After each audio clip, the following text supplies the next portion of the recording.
భయంతో చస్తూ బతకలేను. అలా అని భయంతో పారిపోతావా? నువ్వు ఈ సిటీ దాటి వెళ్ళొచ్చేమో కానీ నీ భయాన్ని దాటి వెళ్ళలేవు. నా మాట విని కోర్టు ఆర్డర్ ప్రకారం సరెండర్ అవ్వు. నిన్ను బయటకు తీసుకొచ్చే సంగతి నేను చూసుకుంటాను. నీకు తెలుసు కదా, నేనొక్కసారి మాటిచ్చానంటే వెనక్కి తగ్గను. మీరు ఏం చేస్తారో నాకు తెలియదు మేడం. నాకు 4 గోడలు అంటేనే చిరాకు. అందుకే ఇంట్లో ఉండలేకే బయట పార్టీలకి పబ్బులకి వెళ్తూ ఉంటాను. అలాంటిది జైల్లో 4 గోడల మధ్య ఎలా ఉంటాను? నన్ను వదిలేయండి madam. I'm sorry. Tom Tom Tom రేయ్ టామ్, టామ్ నా మాట విను. రేయ్ టామ్ నా మాట వినరా. రేయ్ టామ్, నో. ఆగరా. కొండంత అండగా మేడం గారు ఉన్నారు కదరా. రేయ్ నా మాట వినరా. మేడం చూడండి మేడం.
ఆ విరిసిన పువ్వులు, చిరు చిరు ఆశలు, ఈ గలగల ఊసులు, కలబోసి చేసినవి కిలకిల నవ్వులు, వెలపోసి సిరులు కొనలేరెవ్వరు.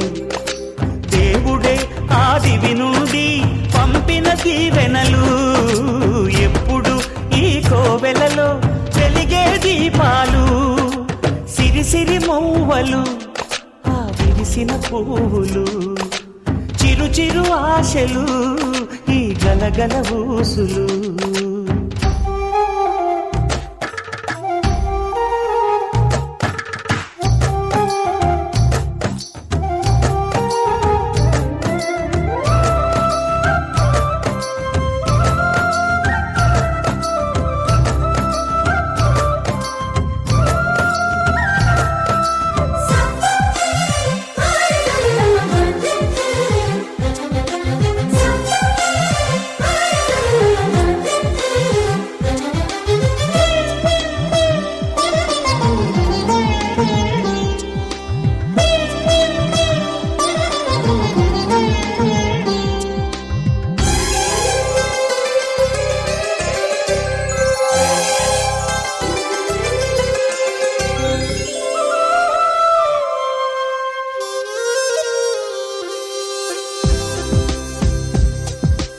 అల్లరంత సిరిమువ్వలై గల్లు గల్లు మంటే నిలువలేక నిశ్శబ్దమి విసుగు పుట్టిపోదా.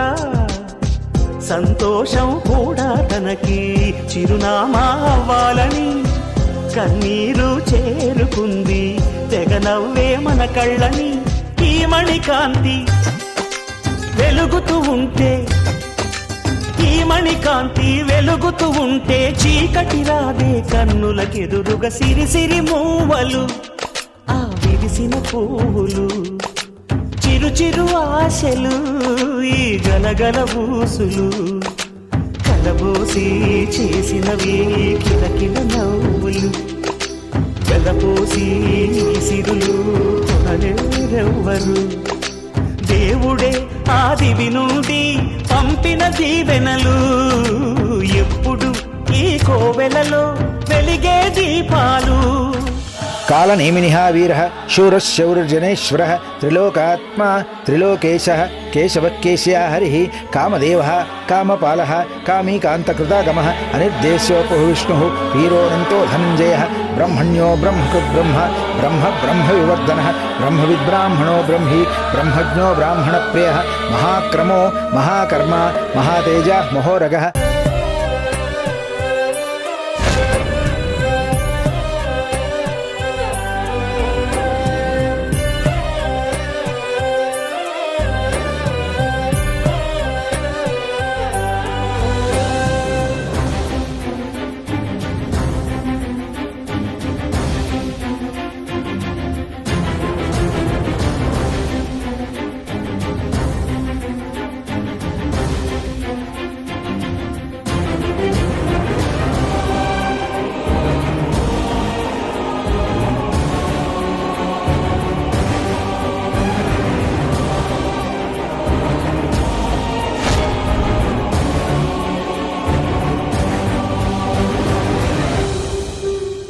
అయిపోయినట్టేనా పంతులు గారు? అయిపోయింది బాబు.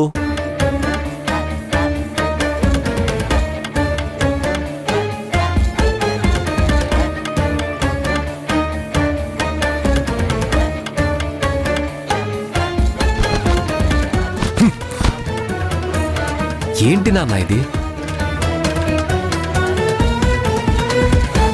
నా పెద్ద కొడుకు చచ్చి 10 సంవత్సరాలైంది.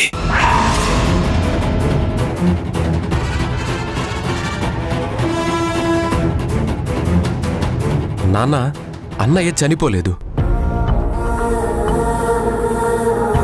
10 సంవత్సరాల క్రితం ఇంట్లో నుంచి వెళ్ళిపోయిన అన్నయ్యకి ఇలా ప్రతి సంవత్సరం పిండం పెట్టడం మూర్ఖత్వం కాకపోతే ఏంటి నాన్న? ఆ రోజు వాడు మాకిష్టం లేని పెళ్లి చేసుకుని ఈ కుటుంబానికి మానని గాయం చేసిపోయాడు.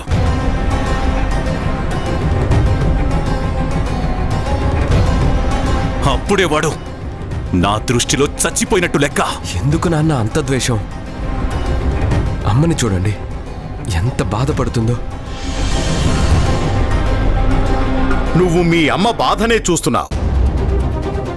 నేను మొత్తం ఈ ఇంటి బాధని చూశాను.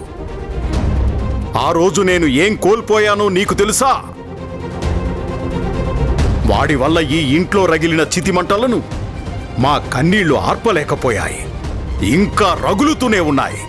అందరూ చనిపోయిన వాళ్ళ ఆత్మశాంతి కోసం పిండం పెడతారు. నేను నా మనశ్శాంతి కోసం పిండం పెడుతున్నాను.